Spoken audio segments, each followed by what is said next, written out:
Good evening. Welcome to Paranormal Experienced. I'm Kat Hobson. I'm your host. I'm so excited that you're here. We are doing our very first ever, and I've got a great guest in here to be doing it with for my first time ever, but I'm going to be giving away a fate because, we all watched, or a lot of us watched the landing, bringing those astronauts home last night. I thought that was so cool. And I specifically loved the parachutes and how they all just kind of came down. I thought that was one of the coolest visuals I've seen in a long time. So kudos to SpaceX because we appreciate you bringing them home.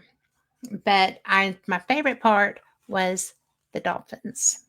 And this fate is actually undated. And it's really great. It's fantastic because it's got articles by, Rosemary Gully in here, which she and Phyllis were best friends and kind of a dynamic duo. But her article was Your Best Tools for Paranormal Investigation. There's Mark Twain's Mental Telegraphy. There's Alien Abduction and the Salem Witch Trials. So it was by Barbara Luter. And, it's really fun because as we go into we see by the papers, Slender Man attacks happening around the country. Oxford University Bigfoot search is a bust. Ouija board sends 3 people to the hospital in Mexico. But I really think that the visuals on this are so good. And this is probably one of my favorite editions of Fate because I've been able to, Phyllis sent me a lot, and because I've been doing some shows reading, and I told her I needed some diverse topics. So she loaded me up. And I'll also have magazines when we're at the Eureka Springs, Arkansas UFO, the Ozark UFO Conference, Ozark Mountain UFO Conference. So find me, I'll hook you up. If you're in chat and you want to pop a question in, whatever. I know we're having some trouble on Facebook, so I know that we're working on that. So we'll see what happens. But we're only having problems on one stream, but you can tell your friends that we're on the Bill of Rights Network live right now too, as well as everywhere else. So I'm going to just move right into this because I am pleased to be able to welcome somebody that I consider a friend and that I have a lot of respect for too. And that would be Dave Spinks. He is somebody who has got such a background. He's got a new book coming out that he wrote with Serenity Jenny Flack. That's Beyond Mothman. And that is coming out February 28th. Came out February 28th. I am absolutely thrilled for him. He's also written Real West Virginia Hauntings. He has written Willow's Weep, The Beginning. And the last time I interviewed him, he still owned Willow's Weep. So that's kind of fun. West Virginia Bigfoot, Wicked 46, Pennsylvania Haunting. I have not read that one, but I would like to know about it. He wrote that with David Weatherly. Real West Virginia UFOs, Sighting and Close Encounters, revised. And there is just so much. Cooking with Cryptids. That sounds interesting. The West Virginia Dogman, Real West Virginia UFOs, Sightings and Close Encounters, and the Paranormal Files, West Virginia. And Dave, man, I could just go on and on about your work. So, and you've got so much coming up too. And it's funny because I appreciated you posting in your feed about the things that you have coming. I just, I didn't know that you were doing all of that cool stuff. And hi to Lori in chat. But do you sleep? Not much. That's obvious. Well, I have my last project that came out was 2.5 years ago was the West Virginia Dogman book. Mm-hmm. And I've been really busy,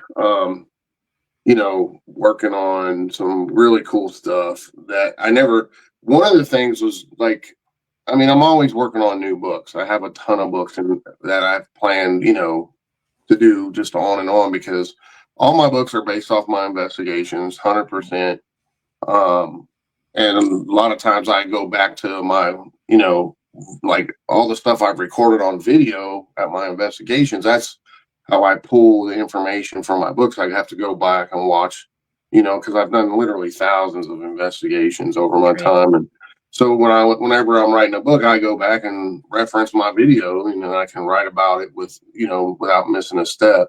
And I interview witnesses. It just depends, what book it is and what I'm working on at the time. But I started working on something really cool, and I don't want to divulge it yet because when this thing drops, I think it's going to throw a lot of people for a loop.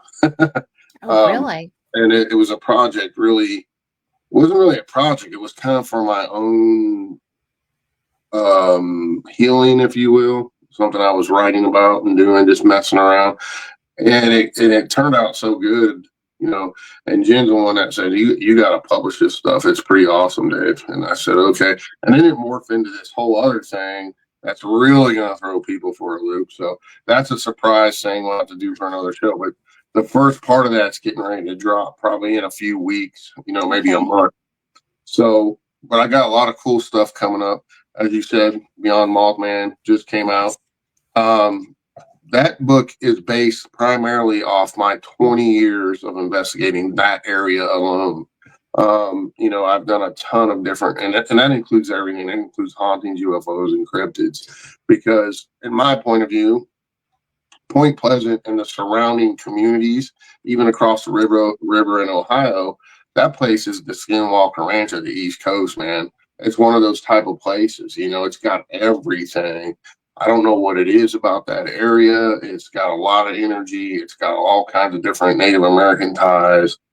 But I've spent over 20 years off and on, going up there, being called by people, hey, I saw this, or them sharing their stories, me interviewing them, and me investigating new stuff that people continue seeing to this day. And I started that when I came home from the military Mhm. in 2001.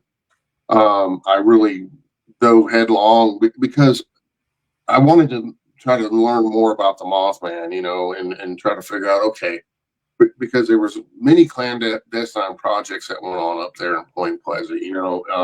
They were building weapons there for the war effort. They were experimenting with new military technology. They manufacturing parts for possibly the atomic bombs. We know we had a heavy water plant right now in Morgantown, West Virginia too. So that's all Mhm. about nuclear power and everything else.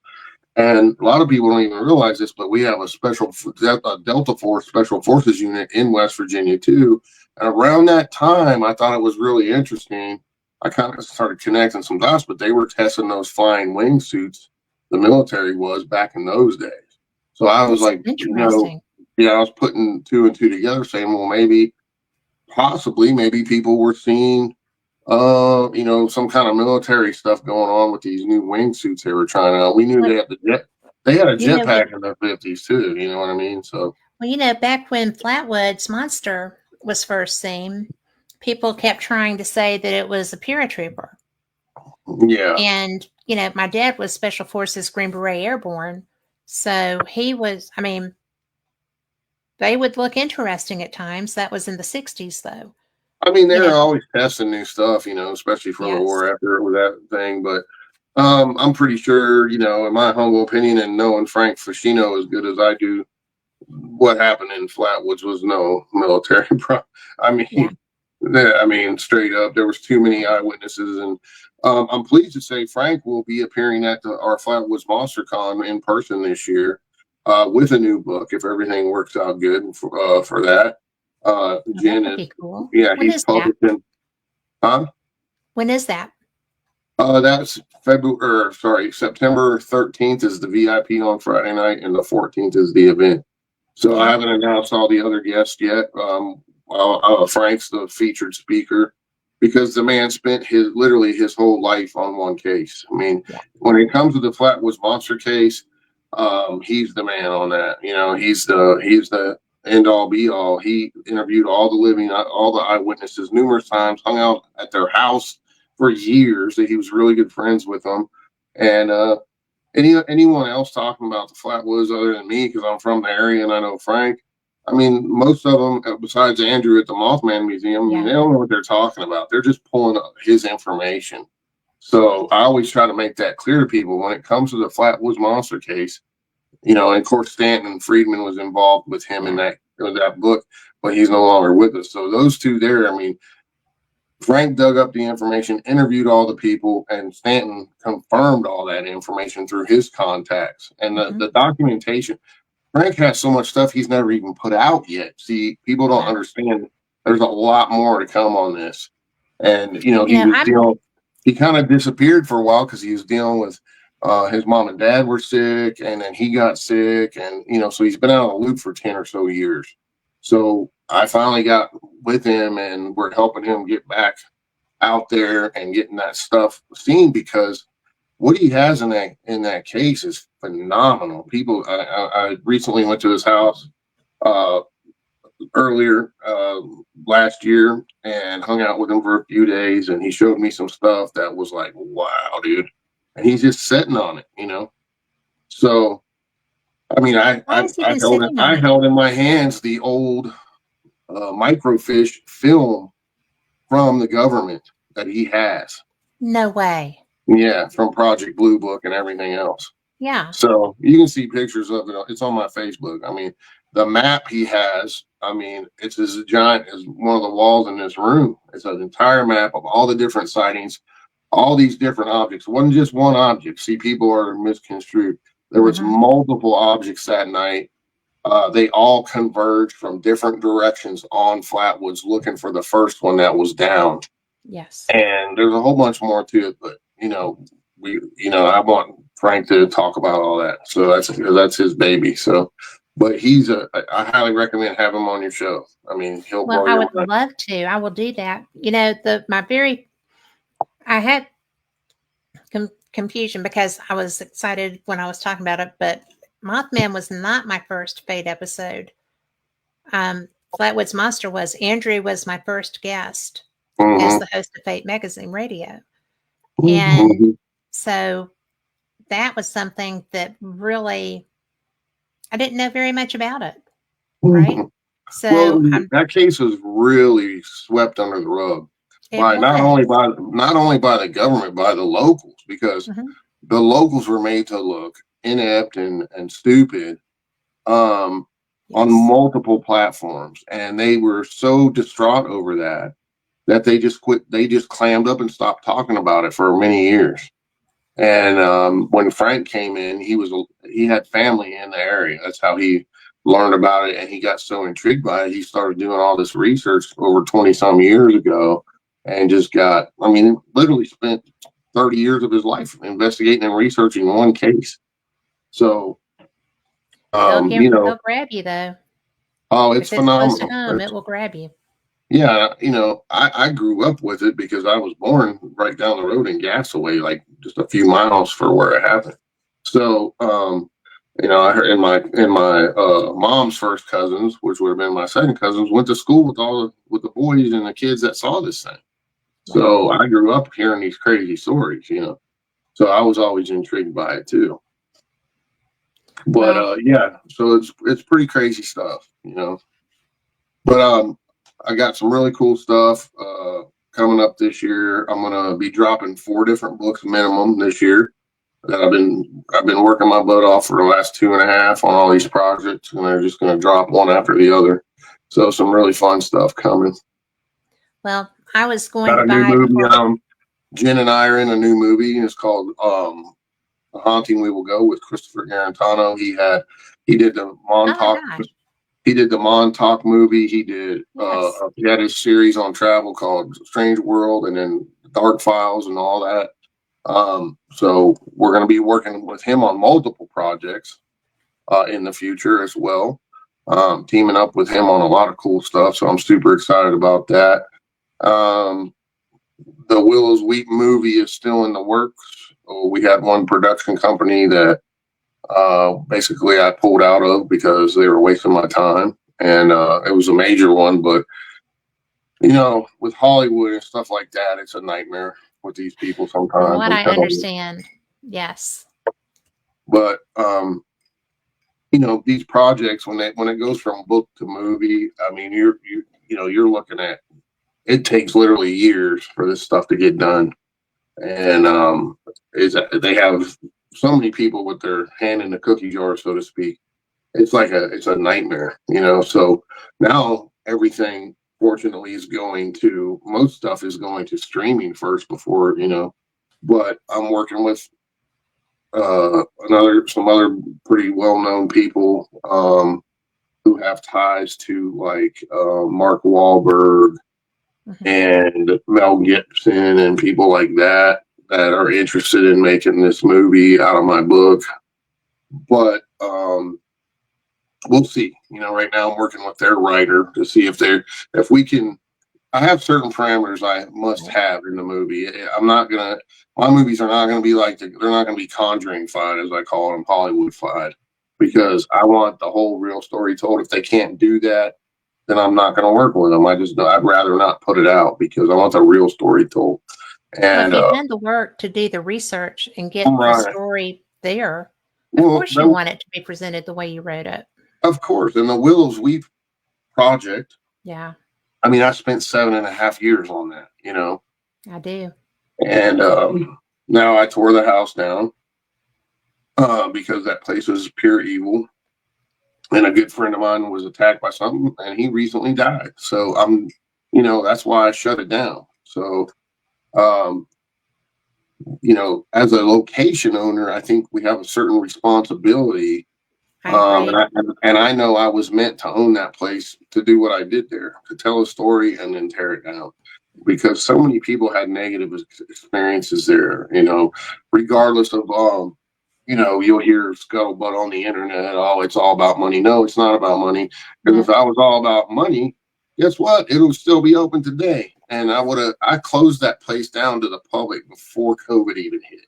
So Well, for ironically, years, there were people coming from Tennessee up there to investigate, and they were very nonchalant about it. And this was a couple of years after we last spoke on the air. That's been a while. And so they were just like, oh, we're going to go and we're going to do this. I was like, you're going where? Then you need to be serious. yeah. And, if you're going to be doing an Estes method experiment, you need to make sure that you have somebody on spot to yank you back, because that place is not a playground, not for Well, humans. It's a yeah. bad place. Well, that's what I talk about in a lot of my books. This stuff is not a game, so to No, speak. it's not. But on the flip side, you could have an attachment going to a grocery store. Sure you can. It's just one of those things. But when you go out looking for this stuff and you're seeking out to make contact or communicate, we really don't know for sure what we're communicating with, and people need to realize that. These things, these negative spirits, negative entities, whatever they may be, they will lie. They will masquerade as something else. I mean, I've seen numerous times where they portray themselves as a little kid. And next thing you know, there's people getting scratched, getting attacked mentally, psychically, spiritually. I've seen some crazy stuff in my time. So I even, the Wicked 46 book, as you mentioned before, that's my day by day journal of what I experienced in a notorious haunted location in PA that the Warrens were at in the 80s, and all this crazy stuff happened at. And I was part of a team that went in there to document whatever paranormal activity we could. And within the first couple of days, one guy who was well seasoned investigator, he rolled out of there. He couldn't handle it in a couple of Oh, days. wow. I got an attachment from the place, and we spent, the team people that stayed, we spent 30 days, 24/7 in this house. And then the other ones quit. The first group, several of them quit, couldn't do it no more. And then me and the other guy, we stayed in there I went back. I took a week off after the first month, and then came back for 2 weeks at a time, 2 more weeks, 24/7. Took another week off, 2 more weeks. I mean, it was almost right around 60 days. I spent many, many hours in this house, sometimes by myself, and I ended up getting an attachment from that place. And my life flipped upside down like crazily. And I wrote, that was my first book I ever wrote. And Hmm. there was all kind of legalities involved and stuff. And that book actually sat on the shelf for 5.5 years before I was able to release it. I didn't realize that. Yeah. So, um, and the only part that Weatherly wrote was the intro stuff. The whole book is my book. He just wrote some Right. of he did a little bit of research for me, and wrote about the community, how it's such a negative area and there's a lot of murders. At that time, it had a higher murder rate than New York City, and it was a lot smaller of a city, so we were Holy showing some of wow. the, yeah, That's he was, crazy. uh-oh, rose up. A little bit.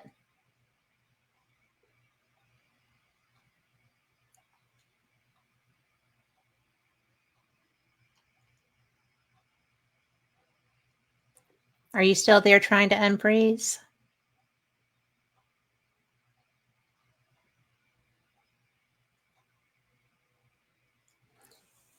Carl, does he need to go out and come back in? Dave, if you can There, hear. there you are. There you are. Hey. It froze.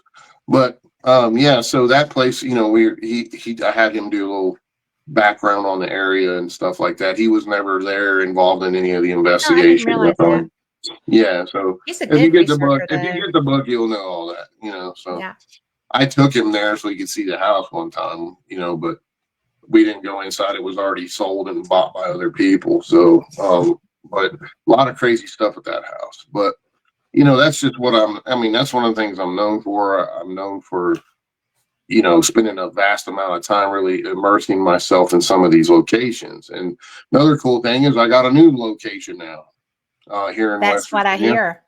And I actually knew the last owner. He's a veteran too, older man from Korea, and he killed himself in the house. And both of his wives died. All his stuff is still in the house. It's a giant trigger object. And the reason I ended up buying it is because it's attached to property I own, and I wanted the whole thing. And then I said, well, I'm gonna see. This is weird.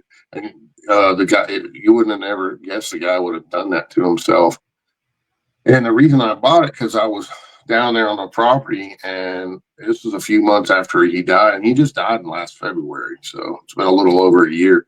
I was looking in the window, and there's nobody else in the house. It's just him when he lived there. And I saw him, a shadow figure walking around in there. So I thought somebody had broken in, and I ran up there, and I'm, checking and pounding on the door, and there was nobody there. And so I said, and then this place where this property is too. It's a lot of history. There's a murdered woman right near that house. There was a giant smokestack there where a man fell off who happens to be related to me, and he died. And then some other stuff. So and another reason is we call it the spirit town, the shanty town spirit shack. And this whole area used to be called Shantytown way back for all the miners and the lumberjacks, and they lived in these little shanties. And I said, what a good idea to do, because I can show people, hey, you don't need this grand mansion, you don't need this asylum or giant old prison to be haunted. Anywhere can be haunted. And I know it's haunted because I saw his ghost or spirit, whatever word you want to use, walking around in the house. So I ended up, me and Jen bought it, and uh, we wired cameras and stuff in there. And within hours, we started getting notifications, and we're hearing voices in there. We're hearing walking around on our camera system and stuff. So it's a new project. Okay, the Shantytown Spirit Shack. It Yeah. isn't available to investigators, and you can go on on my website. If you want to investigate it, you can investigate it. It's a giant trigger object. I mean, everything of the man's is still in there, all his personal possessions, and the chair he killed himself in's in there. All I Oh, mean, wow. just it's very similar with the chair thing, like the weed, kind of weird, but it's not. I wouldn't give it a negative, like super negative billing, other than a sadness billing, I as think far as sadness is yeah. usually with those. So, but there is some other stuff that's right in this area that's these things tend to bleed over into each other, in and out, things coming in and out at a lot of these haunted locations. And, you never know what you're going to be dealing with. So always be on guard, investigators. You never know what you're going to be dealing with at any given place. So it's another fun project. I will do a book about it. I am getting teams that want to be involved in that project. They We're going to do a little experiment for all the teams, like the first, say, 60 to 100 teams.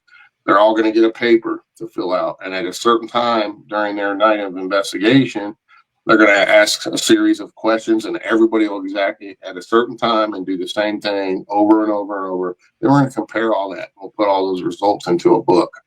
So that way we can see, okay, we can kind of look into, is this going to be a residual type haunting, or what are we dealing with here? Is this an intelligent Brilliant. haunt? So, just kind of push the field forward a little bit so that everybody, you know, it won't take much time. If every team does that, we can, put those statistics together and see what happens with it. How do you explain this team was here in June and 6 months later this team and they got the same responses to those questions, or whatever may happen? You see what I'm saying?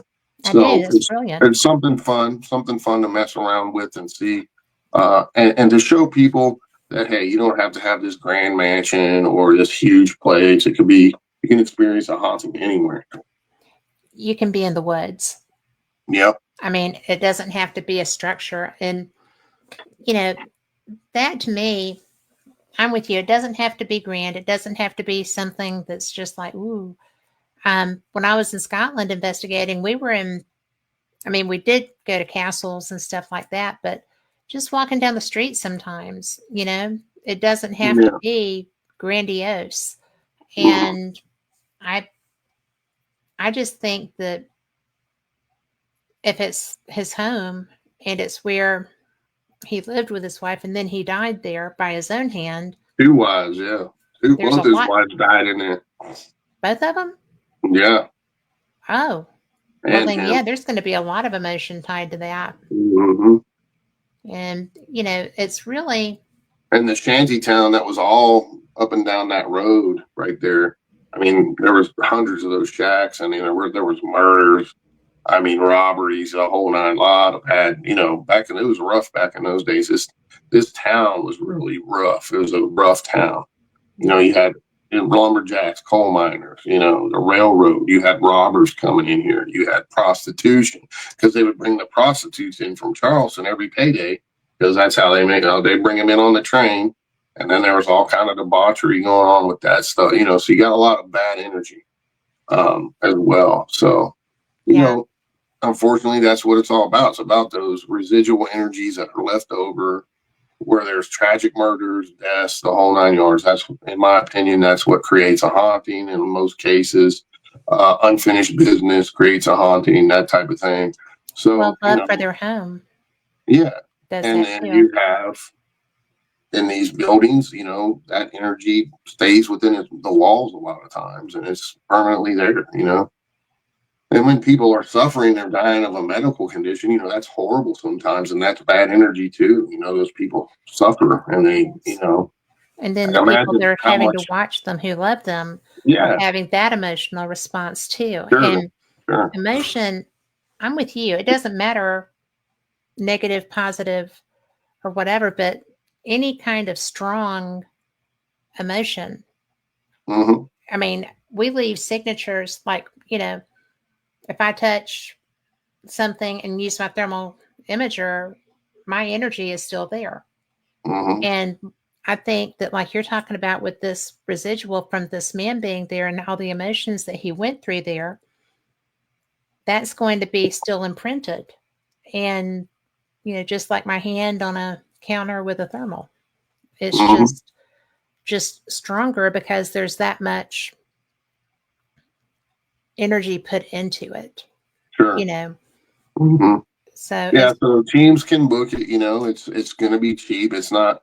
You get it for 12 hours out of the day. You can book it in. It's $300 a night for a team of 5 or less, and then each additional person up to 10 is 50 more bucks. And you get the run of the place. You can even sleep in it on an air mattress if you want. Um, is it you big know, enough to have more than that? no, it's pretty small. I mean, you don't want more than. I wouldn't even have. I'd have 5 or less if I was doing that place. But yeah, but it's got all the amenities, got heat and air and everything. So people can come in the winter and the heat of the summer and still do a good investigation. And That's cool. yep, and it's we don't. I'm just doing it for the community too, but it's just another project of mine. It's what I do. So It is we've what already you do. we've already started getting bookings, and that's cool because we want to share that with people, and we want people to take part in this. This whole experiment with this house. Because I think that's cool when you can get a bunch of different teams with different people's energies and see what they experience. If they try the same set of questions and with whatever devices they're using and see what happens, and then we compare it all. I think that'd be really cool, and that's what we're doing with this one. So How yeah, great so that to, to have such controls in a location. yeah, it's It's not fun, too big to manage those controls. I mean, And the cool thing is too, I'm going to be doing real soon. I haven't decided when I'm going to start this, but I'm going to spend probably 30 days in it and do my thing. Where I immerse myself and do some live on my old YouTube channel that I don't do much on anymore. I'm going to do some of that and see what happens. Just put myself in that energy, and spend a bunch of time in there, and do a live every day for a few hours and see what happens. well, I think I'll feel better for you doing it there than when you used to tell me you were doing it. Sweet. That was scary when you were telling me about that years ago, and I was like, oh my Yeah, gosh. the week was definitely crazy. I mean, it was really one of those just messed up places that was just full of bad energy. And a lot of people had really negative experiences about it. But I will have a book number 2 about the week coming out later too. It's I'd like to see carrying that. it's carrying on about it's going to be more about the actual investigations I did there. Hmm. I would read that because, And the first one's more about the beginning and how I became the owner, and then yeah. started off in some of the investigations and told the story of some of the people that were in there and what they experienced too. It wasn't just me, and it was happening way before I ever owned the place. So I mean, it's crazy. Well, what made you decide to buy that place? Because, like you The said, weed. step by step. Yeah. Because when you were Well, for very me, touched, you were very, um, you were, I mean, you did have attachment to that. It was very deep. well, And doing what I do after doing that Wicked 46 case that we did, and I realized, this is a way to really immerse yourself mhm, into the paranormal because you have a chance to delve deep into it and experience what maybe some other homeowner that lived there it was experiencing. right. Um, I mean, it's common sense. The more time you spend in one of these places, obviously, the more chances you'd have to get information from whatever type of haunting is going on, Mhm. and have more experiences. I mean, it's a That's a common given. sense thing.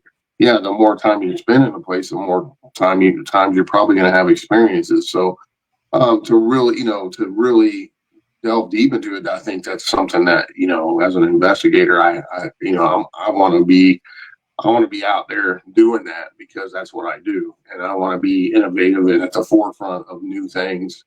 Uh, you know, going on there like a TV show. I mean, that's a TV show. You're in a place for a couple of nights or whatever. That's a Yes. totally different ballgame than spending 30 days straight in there. And I've done this numerous times now. I spent 7 days straight in Octagon Hall, 24/7. And no one else has ever done that. Bear wouldn't let nobody else do that. So I did, that's what I'm known for. So, I mean, really immersing yourself into some of these, it can be dangerous too, though. You got to be careful. And not saying that, I even got an attachment myself, and it was not pretty. It was crazy. But the funny thing about the weep is I never got attacked there, but Other people um, have. many other people did. I don't know why. Um, I figured I probably would have, but I had a pretty deep connection to that place. And the day I bought it and it was mine, when I walked in there by myself and I said, "This is my house now, and my rules go." And I never had any problems, which was kind of weird, but I kind of took command of that situation, and it worked. Seemed to have worked. So I don't know, but Well, April in chat has a question, and hi, April, and hi to Raymond too. But how did you get rid of the attachment? so it took me several months to actually realize I had an attachment. I first noticed the weird thing was when I first came home after the whole thing, and I knew I was done with it with that particular project. The night I got home, I wasn't home for more than 20, 30 minutes, and I heard what sounded like when a light bulb pops in your house, like poop. Yeah. And I said, "Oh," and I looked, went around the house, checked every light bulb; they're all working. So I was like, "Oh, that was weird." And That then is weird. then I started smelling rotten flesh smell and the sulfur smell, and I'm like, "Oh man, something must have followed me." So I did some stuff, didn't work, and then my whole life seemed to turn upside down within the following weeks. I had a lot of financial stuff, went through a crazy divorce, all kinds of stuff. So once I said, and I was having these crazy dreams every night. Uh, I don't know where I was, but I was surrounded by this black cloud, and these black arms kept coming out, and every night they would get closer. And then finally, one night, one grabbed a hold of my arm, and I went like that, and I sat straight up in the bed. I was covered in cold sweat, and I had a tear in my shirt and a scratch on my arm. So I was like, "Oh man, this ain't good." That's not good. So I realized, okay, whatever it is, it probably followed me from that place. So I went and Did you own it over at that over a time? matter of 2 or 3 weeks, I saw. I'm Baptist by nature. I mean, that's my religious background. But I went and saw a Baptist minister, got cleared by them. Saw a Catholic priest. I'm not Catholic, got cleared by them, and then I got a shaman and got cleared by them. And within several weeks, I mean, everything started flipping back to normal. Did So, you but this own did you own it at that time? what The wait, the did you own it no then? no You were this was just after the investigating. This was after the Wicked 46 case. Yeah, I had already, I don't think I had investigated the leap yet at that point. So this was in between those Okay. two things. It wasn't long after that I bought the leap. So probably a year later, I believe, year and a half. Because I bought the leap in 2017. So, Okay. um, so there's still people that think that they'll see it on TV and they don't even know it's torn down, and I get messages to this day. But I sold the land to Brenda's brother after I tore the house down, and we had it was blessed and bound and everything else. And another interesting thing, the entire time I owned it, we didn't know this, but when we started tearing, he wanted some of the wood because I mean it's beautiful wood from the 1890s in that house, and you don't find wood like that. And we were tearing the kitchen cabinets out. I helped him, and guess what popped out from behind the kitchen cabinets that was hidden back there? Ouija board Get out. with the planchette on it. No. Yeah, so that was open the I thought you were entire going to say a time. shoe. That's No. crazy. hmm And I'm trying to think what date was on the Ouija board. It wasn't an old one; it was a newer one. So someone between the time Brenda owned it and I owned it had stuck a Ouija board. Probably some team that was into dark stuff Hmm. left it open and wedged it down behind the cabinets on between the cabinet and the wall and left it open. Maybe they got something that they didn't like and they didn't want to take it home with them.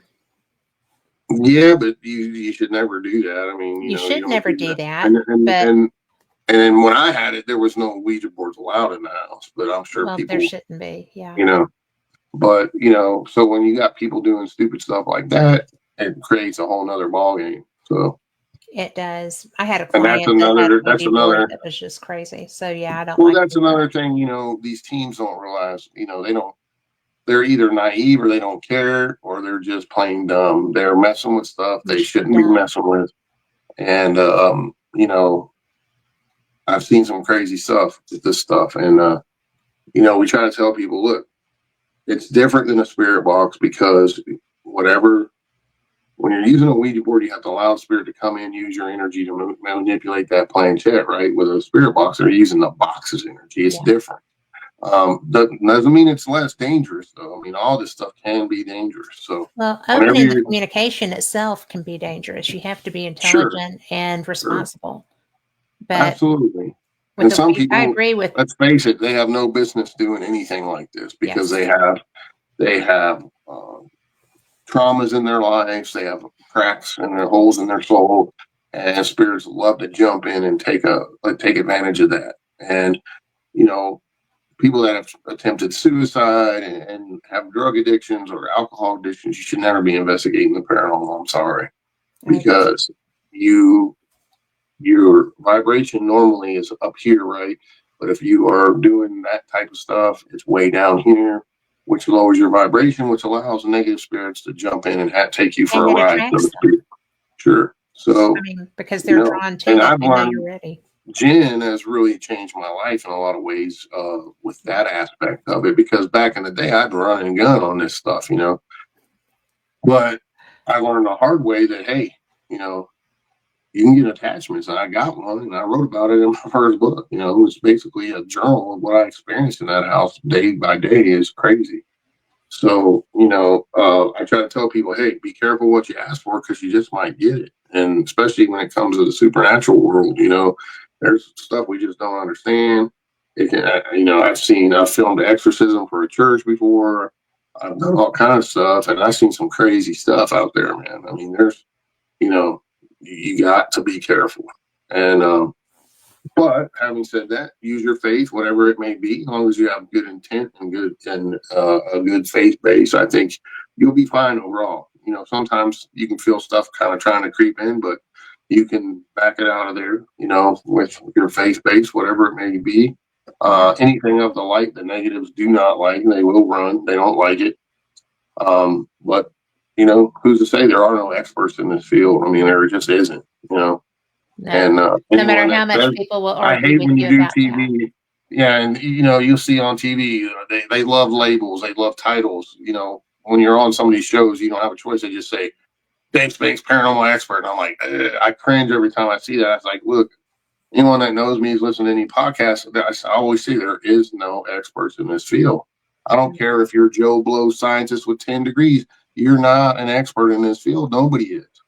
So Well, you there can are no have, absolutes. You have to have right. absolutes to be an expert because you have to have knowledge of what you can control and what All there, you yeah. know, what is going All there to, is experience. yeah. In this field, all there is experience levels, and you got some that are weekend warriors, as I call them. But I live this life for real. This is what I've done, nonstop, off and on during my working life, but nonstop since I retired for 20 plus years. Yeah. So, and then I've been doing it for 37 now. So, you Oh know, gosh. I mean, We are so. not aging like that. Well, I mean, Yes, yes, we are. when I first started doing, I mean, you can't really even say it's an investigation. I was just doing EVPs. I mean, Yeah. but technically, that's an investigation. If you're trying to communicate with the spirit world using a recorder, that's an investigation. So, delving into it, dipping my toe in it, dipping my finger in it, since I was a young man, because I had experience and I wanted answers, and there was nobody to give you answers back then. My grandfather, he was a Baptist minister for 40 years after World War II, and he wouldn't even talk about this stuff. But he'd sit Really? there and preach. He'd sit there and preach fire and brimstone, pounding the pulpit. But when he would say, the old timers, they would say, well, if you talk about the stuff, the negative stuff, the demons and this and that, it brings it closer to you. And I'm like, no, it don't. I mean, it's there. Well, It's but they all really around thought us. that. I Well, mean, it's all around us anyway. It doesn't people still matter. think that. People think if you talk about it, if you're out investigating, if you're out doing stuff, I get that. Um, I get that a pretty good bit. And but if you've been doing there, then don't come here for a little while or whatever. And I'm like, Hmm. that's not necessarily how that works. But I try Mm. to make sure I don't have anybody with me when I go Right. Yeah. somewhere, Well, it's like Jen and you can says, tell, but you can tell. Jen will tell you too, it's the Bible's a giant metaphysical book. It Yes. literally is. I mean, and there's so much truth to it because it talks about all this stuff in the Bible. It talks about fiery metal wheel came out of the ground on fire and flew in the sky. What is that? It's a UFO. It talks about giants, the Nephilim. It Hmm. talks about, ghosts and the Holy Ghost. It's a ghost story, Yeah. Yeah. He's written, when Jesus rose from the dead, that's a ghost story. I mean, you gotta kind of look at it in a different perspective, think outside the box because it's got all kinds of stuff in it. And you know, it's really opened my eyes to a whole nother side of this. And those two worlds they collide in the paranormal. They mix up they cross pollinate each other big time. And you can't really have one without the other. You can't have good without bad. I mean, it's just the nature of things. Well, And it is. I mean, that's back to ancient Chinese wisdom, the yin and the sure, yang, the Tibetan. hmm, I sure, mean, it does go hand absolutely. in hand. And And we're making we choices all every we all day. do stuff in our lives that bring the Yeah. bad in. I mean, that's just part of living and learning, and it's the same kind of in the paranormal.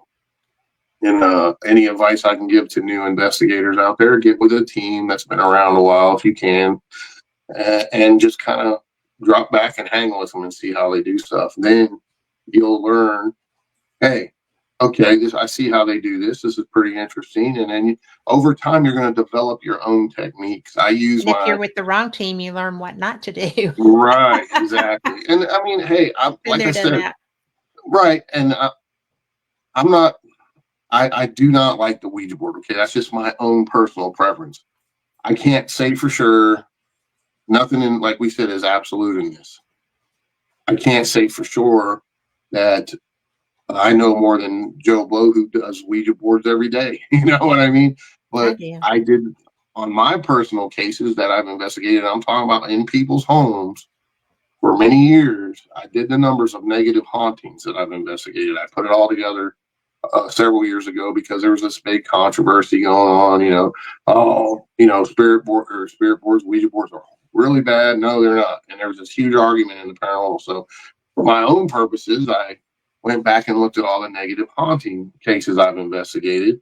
And and I'm talking, this is in the hundreds now, in the Mhm. high hundreds. 95% of those cases, there was a Ouija board involved by someone who was experiencing a negative haunting. So for Really? me, yeah, so 95? 95% of hundreds That's of cases. huge. So when you I put would that not have said together that.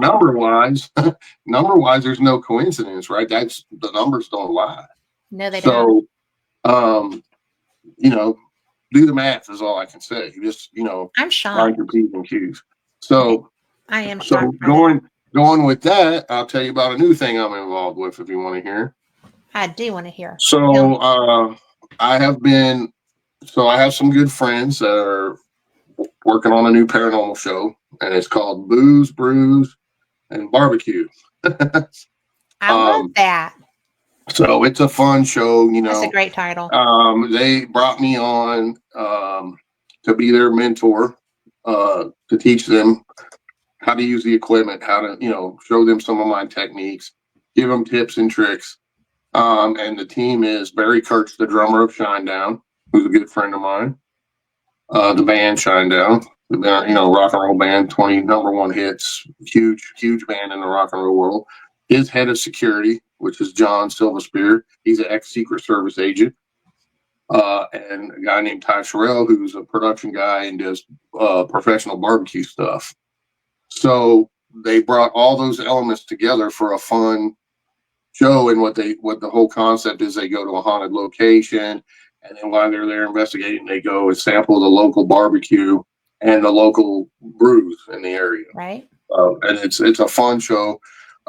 It's kind of cool, something different for me anyway. I'm the kind of, they call me their Yoda, which is hilarious. But so I'm there coaching them along on this show, and um, we don't know where it's going right at this moment. But you can see some sneak peeks of little clips on my social media and stuff.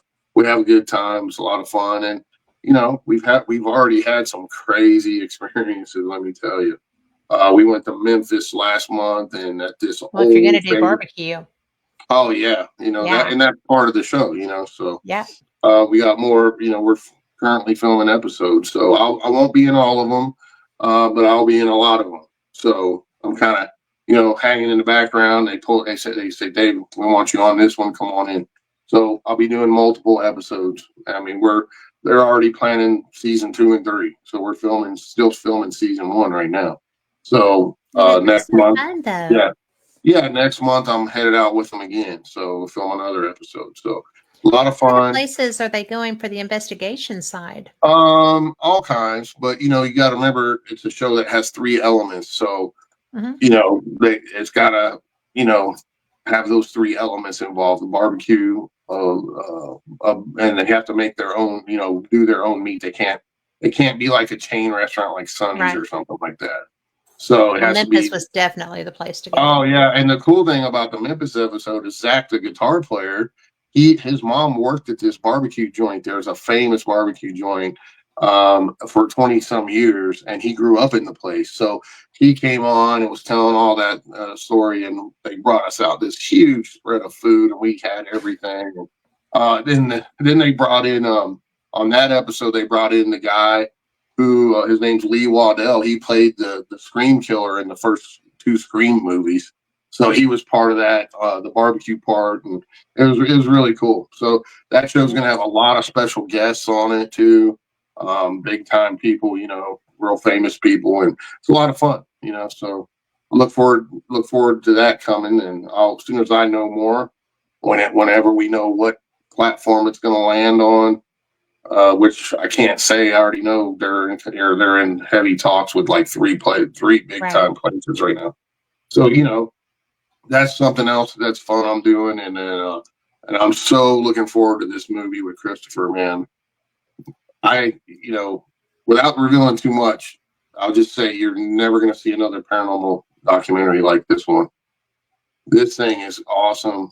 I mean, Wow. it is awesome, Well, and I'm going to tell you that anything that you're involved in, I would expect to be. So I have well, I thank have high you. standards for what I've seen from you over time. But Well, for me, it's all about the real part of it. I don't care about, you know, that's why first production company I was doing with Willow's Weep didn't go through because they kept trying to change everything, trying to Hollywoodify, and I wouldn't have it. Like I said, I've had a contract in my hand for my own TV show a couple different times for lots of money. And, when you read that fine print, they say right in there, you may have to fake something. And I refuse. I will not fake anything. yeah. And so Well, what's the it's sense just, in doing that? I mean, because you're going to have to live with yourself when you walk out of there, and you want it to be yeah, something that you're proud of and something that you're not going to have sure. to, Well, walk around with your head they down think over. they think you have to make all this stuff like all off the chain, just negative, haunted, scary, and I'm like, look, if you're in a place like this and you're having these experiences, if you tell the story right, it's scary as hell anyway. Yes, it is. When you have people that are experiencing some of these negative hauntings they're going through, I mean, they are traumatized, terrified, their whole lives are turned upside down. If you tell the story right and you tell the true story, people are going to be freaking because it's scary, because Well, people and do a lot go of through times these you can't negative things. write something that scary. No, you I can't mean, make you the can't stuff up there. because it's Yeah. just I've been the worst case that I ever investigated was a man who bought a Ouija board because he thought it was cool, took it to a cemetery that was in the subdivision where he lived, and opened it up and said, verbiage matters. How you ask the question matters, because he said Is there anything here that wants to communicate with me? Instead of, is there anyone here that wants to communicate with me? My Sure. glasses jumped right off my desk at that. But you know, it's really so weird because this man had something in his bed with him and his wife. Yeah. His Very. wife his wife left him and took their children Because of because that. of Yeah. that. I mean, and that's not unusual. If No, you are it's not. going and you're asking stupid questions, you get stupid answers. Yeah, you have to be careful with anything. I mean, I've done that myself. Well, You everybody have to does on really, yeah, occasion. you really have to watch. And I say, it's a good practice to clear yourself before you go in and protect yourself, and when you leave and protect clear your car, whatever vehicle you're in. It doesn't always work though, and It I'm just doesn't. being honest. But you still should do that. You've got to Uh, put forth the effort sure, absolutely. I mean, because normally it does I help. took off down the road after a negative case. I'm like, oh crap, and I pulled over and got out and did it. And I Yeah. was like, oh, I forgot to do that. So you just gotta be mindful, and be careful and be strong in your faith and have good intent. So, Well, we have a question again, and that is, what is your opinion of the Estes method? well, me personally, I don't really care for it. Um, Why? I just don't like the method of it because I could say anything I want coming out of the headphones. Nobody would know the difference. Right. You know what I'm saying? So until they, I would say if you're going to do that, have it set up to where multiple people can hear at the same time and record it, what you're hearing plus what's being put out on the device at the same time. That way, there's a control system in place. Okay, because I could sit there and listen to this and hear what I hear, and then the people out there don't know what they're not hearing what I'm hearing. So somebody could make up whatever they want. Well, the only time that I would argue that is when, and I have known, um, getting direct answers to questions that are being asked away from you. Mm-hmm. And Sure. in those instances, then yeah, I will buy that. But only because I've experienced getting answers myself to questions I couldn't hear. Right. So what And I'm saying is you should record. You should have a system in place where you can record what you're hearing on the headphones as and also record what's coming out of the spirit box at the same time. how That would way you do you can that? go. Well, you'd have to have it set up like that with multiple inputs and export, Yeah. situations. So, you know, that way you can go back and review it for even more clarity, and you probably get more than you really bargained for. I mean, I'm not saying it's a bad system. I'm just saying I would rather have it set up a different way, personally. Well, I Um, always want a recording. sure. I mean, I do, because I don't always, even just with regular investigation, forget experimentation or whatever, I have recorders everywhere, which means that I listen to things a lot. Sure. I'm still not caught up with most of my investigations. I just, Yeah, I mean, that's just my yeah. personal preference, though. I mean, we But I all mean, have our that's, own. but it's the best. I think that's the best way. Also, because do I have 5 recorders that I have to go through? If it's a big Yeah, house, I do. Yeah. sure. It's just like with cameras. I mean, if you're in a big place and you're running six Yes. cameras, you got to go through all six camera footage. I mean, that's just the nature of the game. It's a ton of work, it's a ton of It review, is. and it can be a nightmare, especially if you're the only one doing it. And I'm always the only one doing it. That's right. So, but which is the benefit as well as the albatross of having your own equipment that you want to do Sure. your own work with, Yeah, she asked, it's "What's my harder. favorite form of spirit communication?" Well, I use Ghost Box and I use recorders. I mean, those are my two favorite, to be honest. Hmm. And I like, EVP is my most favorite though, with yes. recorder, because there's just no way you can explain that when for a fact you're the only living person in a building and you're asking questions and you're getting a response to that question that you can later back up or already know the information that's factual. Yeah. So there's no way to explain it. It's 100% paranormal. There's no other way, no other explanation for it, Yeah. unless for some unknown reason we actually can manifest or put out a response through some sort of device with ESP that we don't know we have that ability or something to that effect. But I think that's not, uh, I don't think that's ridiculous. I think that that does happen. But I mean, my very first time that I ever got anything, I was, I had just gotten a camera and was using it. And no, I'd just gotten a voice recorder. It was my first residential. And I just had gotten this new voice recorder. And I wasn't paying attention because I had a camera that I was trying to fool with too. mm-hmm. And so I I messed up and I was afraid I was going to erase everything, but I just hit play and there were only women there. And this man's voice had come through and said, "Is this thing on? Are we recording?" Or yeah, no, so I said, are we recording?" And I was like, and all the women were over there smoking and I don't smoke, so I was away from that. And everybody just went whoosh. And I'm like, Sure, yeah. I don't know. There's not a man here. And Right, that that's what was I'm my, talking about. How are you going to explain that? There's no explanation. There's no scientific I or was so rational excited. explanation. And Yeah, that's when it's intoxicating, right? You're like, yes, wow. I've never been the same since. And I saw a meteor that night. So that was my first time in a long time I got to see a meteor and it was random. So, it was cool. So Sure. April is full of questions tonight. So she wants to What's know your the best ghost box in your opinion.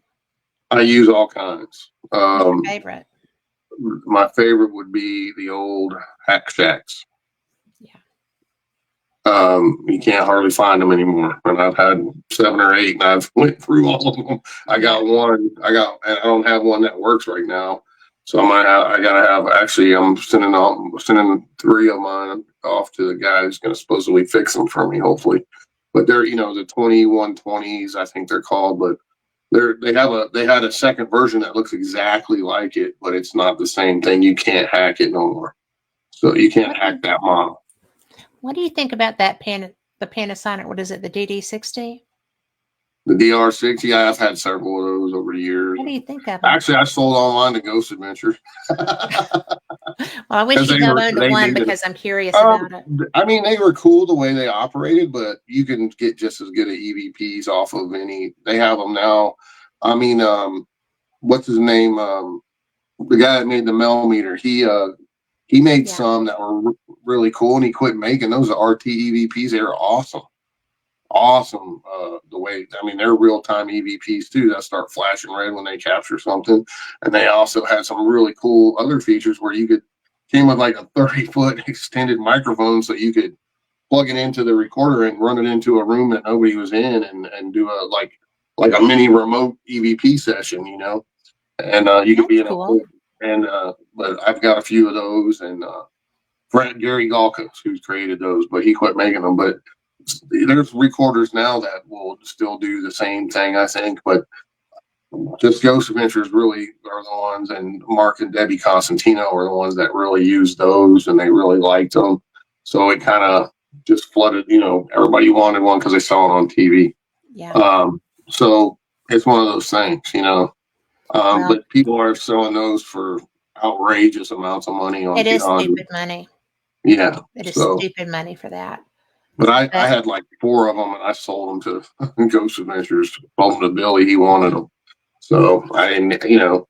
I'm like, because he actually put out a message several years ago. He's like, anybody got any? You don't want to buy them? And I said, yeah, I do, Billy.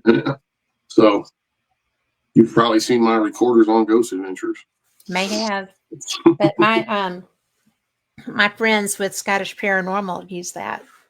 And my friend Mikey Thompson, when the first time we were in Scotland, we were just doing a private session with one because I had been at a psychic a reading, and I didn't expect anybody to come for me, and I'd had my dad and my nephew both there, so that was weird. The So only difference in those and a regular recorder is they blink red when they capture something.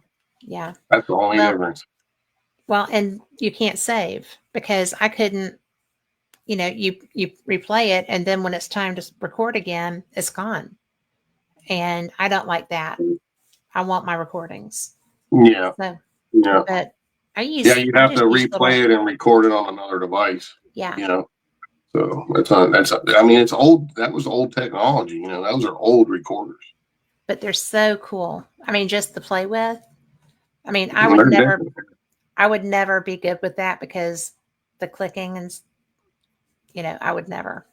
I would Yeah, I hear it got some pretty once and be wild done. EVPs on it, but I also use I still use magnetic tape sometimes. You know, I like magnetic tapes, so and they have but it there's now where you can get on eBay or many other places, like you can get it where it converts it right over to digital for you. Like you can plug in it comes with a USB. You plug it right into your computer and hit. You can transfer it right over to your computer off the magnetic tape, which is really cool. I have not So seen that. That is cool. yeah, I'll look for that because I like them too. yeah. Because it's easier. You can hit where you're trying to go. I mean, you're Yeah. backing up, going It forward. comes with a flip out USB connector, and you Okay. plug the whole thing right in there, and you just transfer it right over to your computer to I save bet it. it's So I bet it's ordered right after we get off the off the show. I'm going to go get one of those. Now yeah, this is another question, and this one's funny because I know who you live with. But do you ever research psychic phenomena? sure. Of course, April. Yeah, His sweeter half is so. She is psychic phenomena all on yes, her yeah. own. She's the real deal, man. She She freaks me is. out sometimes. But yeah, yeah. I mean, I don't really research it, so to speak, anymore. I used to back in the day, and because I want to learn about everything on in every aspect of this stuff. But she's taught me a lot about that, and every person has some sort of ability. Yeah. Just some people can tap into it more, or some people have had near-death experiences that really enhanced those abilities for whatever reason, brought those abilities out. And in her case, she's had 5 NDEs from health problems, and she already had abilities when she was a young child. So you can imagine hers was just really enhanced, like off the chain. I've seen her do some amazing things that we'll be, talking about in the future in projects we're doing together, talking about that. I mean, and there was numerous eyewitnesses there, not just me. So it's not just me saying it. We have numerous people that saw some of these things she's done and found. She works for police departments helping find missing people and dead bodies and the whole 9 yards. So pretty amazing person Jen is, and And she's really, kind and really sweet too. yeah, she's like the most happiest person you'll ever Yeah. meet. I mean, and those people are hard to find these days. Let me tell you. Well, but So she just glows. I I don't know mean, how her she puts whole up with my cranky Irish, but because she balances your cranky Irish butt. oh yeah, yeah. So that So is definitely a thing oh and yeah, a big thing. it's phenomenal stuff. And if you ever have a chance to be around someone that has those type of abilities, and there's not, like I said, we all have some, and I've had some. In the movie you'll see we actually had a role reversal, which Yeah. was, I don't want to tell too much because it'll spoil it, but it was crazy what happened to me while we were filming the movie. And we got Really? proof on and we got a crazy EVP and stuff that happened right after that, like during all that, and it's all in the movie. And we were there filming something totally different, and this whole thing happened just as we were filming the movie. That's Crazy. fun. Oh yeah, it was fun. But But yeah, but if you ever get a chance and you're around and you see somebody that really truly has abilities, it's amazing. That's a gift from God in a way. And April does have abilities. That's why when she was put, because she said she freaks her husband out sometimes too. mhm, So sure. Sure. but it is But so we all, like I trippy. said, we all, and the longer I've noticed for me personally over doing this for so many years, that I can walk into a place now, and this has been going on for quite a few years. Like I can feel the energy immediately, if it's happy, bad, sad, mad, whatever. And then I always tell people, hey, your best tool is your body. You know, Yes. use it. When the hair on the back of your neck or your arm stands up, pay attention to that because your body's picking up on some kind of energy, and you need to maybe right then and there do an EVP session Hmm. because your body's telling you, hey, there's something going on. Because we're made of water, and the electromagnetic field gets disrupted when these spirits manifest, whether it's a good spirit, negative spirit, entity, whatever the Yeah. case. Pay attention to that Well, because right then is a good time to just on the spot do an EVP session.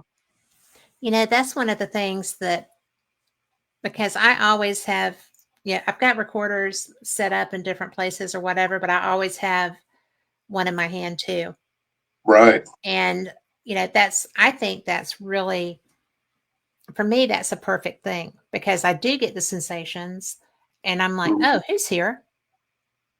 Who are Sure. you? Yeah. That's a great time to do that. And, pay attention to what your body's telling you. And I always have her, I've been so many times I've been doing my initial walkthrough of a place and I don't have a camera running and something crazy happens. I'm like, dang on it, I what am know. I doing? Yep. And then, you should always have a camera running right when you walk into place, right when you get out of the car, start running a camera because you Yep. never know. That might be the only experience you have the whole time. I So know. there's been so many times I've like kicked myself in the butt. I'm like, dang on it, what am I thinking here? So you live and learn when you do this stuff. It's just processes of living and learning, and learn from any mistakes you might do for the next one. So there's no right or wrong way to do this stuff. Well, I have to do this because we have a winner of the thing. And Tom McNicholas, you weren't in chat yet. Okay, not going to do that now. Okay, teasy teasy, Tom. So, Dun science. dun dun dun. I don't know why, but I just got the gonna wait. But I wanted to talk to you about your books Sure. because you have written so many books, and we're going to talk about that cruise too because I'm really into that. But I you did not just do ghosts because this real West Virginia UFO sightings and close encounters. Mm-hmm. I mean, what all did you do there? Yeah. In the The, book, you mean for the book? what all did you yeah, what all did you So find some for the of book them. there? So what I did was, and this really has to do with flatwoods and stuff. Okay, a lot of it. This is where this whole project stemmed from. Growing up, like I said earlier, me growing up, hearing all these crazy stories about the Flatwoods Monster, and then over the years investigating that more and learning more, I realized that holy crap! Right after the Flatwoods Monster incident, the government came in here in West Virginia and built the Green Bank Observatory, which Mhm. is the largest movable steerable radio telescope in the world. It's massive. Is it still? And oh yeah, I yeah, didn't know it still was the biggest. oh yeah. It's the Cool. largest Okay. that move. They can move it and angle it however they want. It's That's all so the other funny. ones. The other ones, the smaller ones, they can move those too. But this thing, I'm telling you, it's huge. It's massive. We look about that big to compare it to it.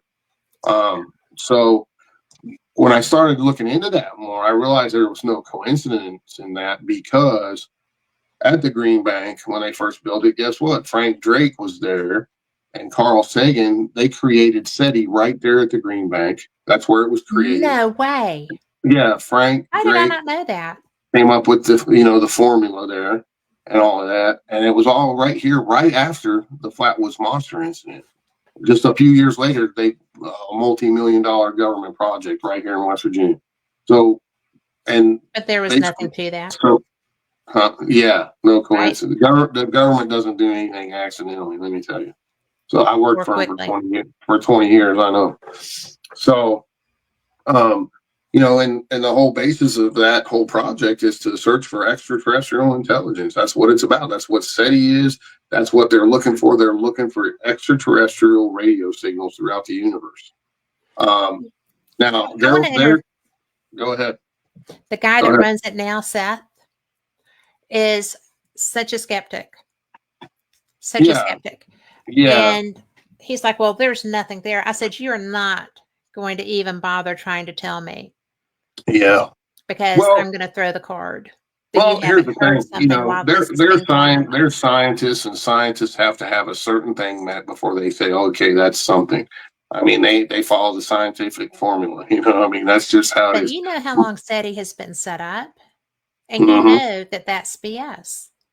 I Mm-hmm. mean, Yeah, I they know get stuff that they don't talk about. right.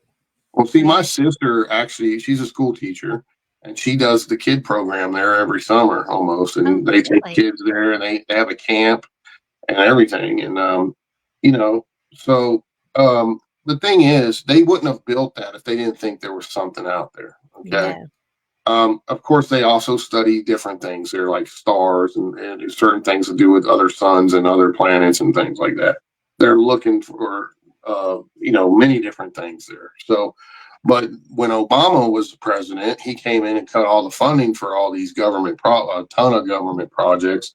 Yeah. And this billionaire Russian came in and literally donated $10 million to keep it up and running.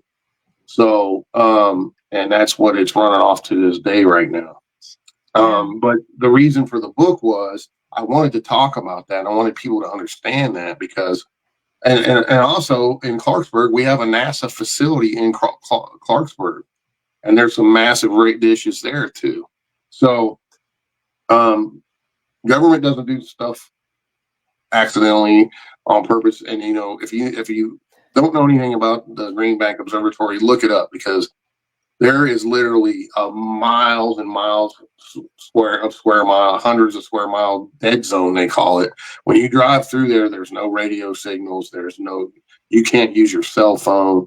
They have a little truck that goes around. If people are trying to do stuff like that and they triangulate your signal, they'll go right there and tell you to shut it off because it's all ran by the government because that thing is so sensitive that it interferes with its operating system, and I was out there many years ago nosing around, and out of nowhere, these dudes and camo came out of nowhere, Yeah. and they have an airstrip on there and everything. So Oh, wow. Really? oh yeah. So there's a lot more than people don't know that's going on out there. But so what Well, I like did my was talk. I Well, I always say West Virginia is like when it comes to UFOs, we have some of the most prolific modern day UFO events in more than almost any other place in the world. I I mean, didn't it's know that. to me, it's bigger than Roswell in a lot of ways. The cover ups that went on here in Flatwoods was a massive cover up. Yeah. And so, what I wanted to do with that is I went back and in investigating and researching. I've actually found reports of UFOs in church records because we were so rural here in the 1800s that there was hardly any newspapers. Only in Charleston and up in Wheeling they had a couple of newspapers and stuff. But people would report that in their church records, and I found several talking about these massive ships that stretch from one mountaintop to another and all this stuff. So I started documenting all these cases, and what I did was I picked out what I thought were some of the best ones, and I did it uh, some from the 1800s, and then started in the 1910, 1920, 1930. I documented it decade by decade, all the way up, and then talked a bunch about the Flatwoods Monster, the Mothman, all the UFO sightings during that, all the way up into modern times. So, and literally, there's hundreds and hundreds of reports in here, just documented by me, and a lot of them are I've been told on MUFON sites too and stuff, but I picked out what I thought were some of the most significant ones, Yeah. some of the ones I've investigated, uh, and of course the Flatwoods and the Greenbacks, all that connection to SETI and everything else is all in there, So it's Well, this is one it of your gets a books I lot of haven't. really good. It's got a lot of really good reviews. People love it. So. Well, this is one of the few of your books that I haven't read. And so Yeah. that one is going to be on the way Oh, as soon cool. as we get off of here because, I UFOs are kind of my jam. I do paranormal investigation. I travel for that. I love that. I've done it since God was a child. And when I started to do Fate Magazine radio, I went to the very first Alien Con as media. And I got to talk to some of the people involved with that. And, there were tons of people there. The show was already a hit. There, blah, blah, blah, blah, blah. But um, the man who was the creator of that show was really nice and spent some time talking to me. And so then I started talking to other people, and I was hooked. I really was, because with UFOs, they're more elusive than spirits. Hmm. I don't know that there's not a connotation in there somewhere for some of these things, but when you see them, it's really changing. I mean, it really is something that makes you, the first time that I saw something, I was a kid. But since I've gotten older and I'm actively watching now, it's a whole different ball game. And the Sure. proliferation of craft is really interesting. Yeah, and I'll say this: some of what people are seeing are our own craft, and Sure. some are not.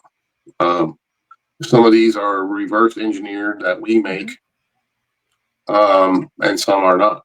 So, and they look. There's very little differences in the ones we make now and the ones they have, Yes. because that's how far our tech has come.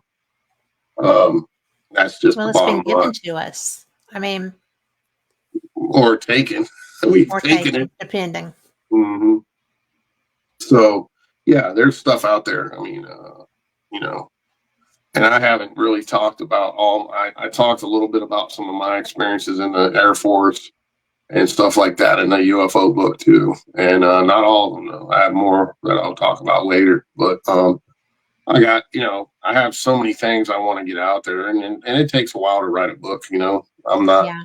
I'm not. I mean, I never thought I'd write one book, let alone I'm on number 10, going on number 10 and 11 right now. Yeah. So, um, and many more coming. These are all, like I said, based off of my investigations over many years.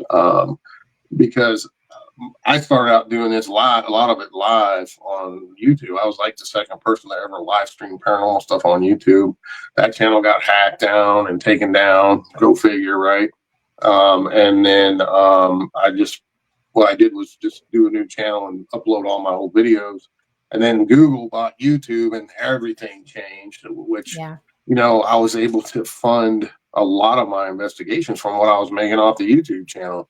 Because it's very expensive to travel around the It country, is. It is and you ridiculous. pay for your gas, hotel, food, and everything else. So when that happened, they called it Admageddon on YouTube. So Yeah. everybody basically got their income that they were making off YouTube cut by three quarters. So, That's a huge unfortunately, cut. it's huge. Yeah. It used to be like 70-30. You would make 70, YouTube would make 30. Then when Google bought it, it basically flip flopped.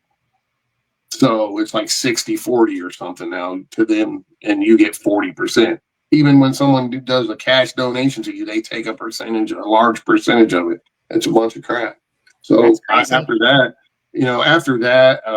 that's when I started doing TV more and stuff. And I was just like, well, I kind of got off of the YouTube for quite a while. I just uploaded a lot of my, not all of them, but a lot of my old videos so people could watch them for free, because a lot of people don't have money and they enjoy it. So, you Yeah. know, and the whole reason I started the live was so people could experience what I was experiencing, you know, basically at the same time I was experiencing it. So, and it was fun too. It was a lot of fun, but.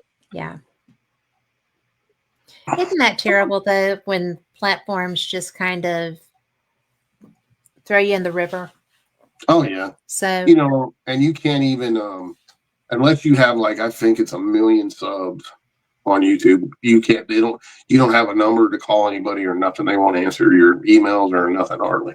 It's all automated. oh, that's it's crazy. it's ridiculous. So YouTube's its own.